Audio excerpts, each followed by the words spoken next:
Even though there's a feeling of Groundhog Day about this. We've seen Sir Keir Starmer in Germany try and do a deal. Well, Germany just closed its borders. We've seen Sir Keir Starmer in France cozying up to Macron, but the French still keep escorting dinghies to our shores. Meanwhile, in Italy won because they did deals with Libya. They did deals with Tunisia. They basically towed boats back to Africa if they were trying to get to their shores. So Keir Starmer could learn a lot from that. But David Haigh, you know full well there's very, very little appetite for anything approaching that to be done by Sir Keir Starmer's government.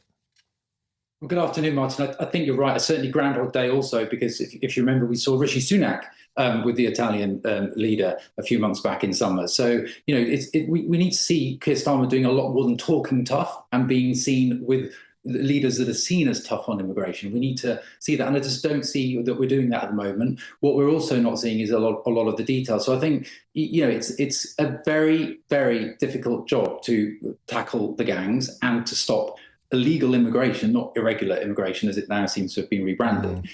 And that's going to take a long time and a lot of work, and we're not there yet.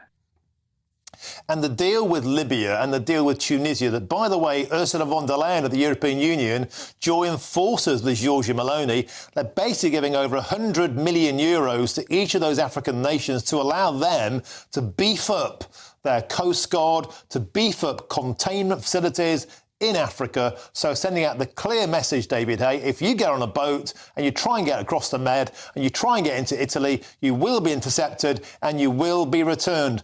QED, light bulb moment, guess what? 60% decline in the arrivals to Italy. Turning back the boats works, but do you think, to repeat my question, is there any way, in terms of the human rights legislation, David Haigh, that such a deal could even be possible with France? Because that's where our illegal immigrants are coming from. I think, you know, we're bound by the same as all the other countries in Europe that are part of the ECHR. We're bound by the same rules as they are.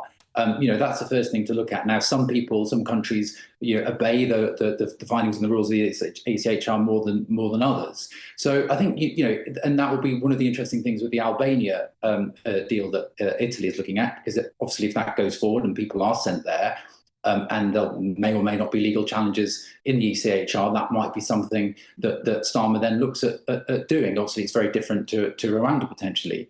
But I think, you know, unless and until all the countries work together to tackle this, that it isn't going to be resolved. But then at the same time, each of those individual countries have their own self-interest, because illegal immigrants are going to go somewhere. If people are looking for a better life, they're always going to try. So there's also going to become a bit of competition, I think, between the countries, because they're not going to one country because its borders are tough, they're not letting them in. They may well look at another. And so you're going to have, I think, a growing problem there as well.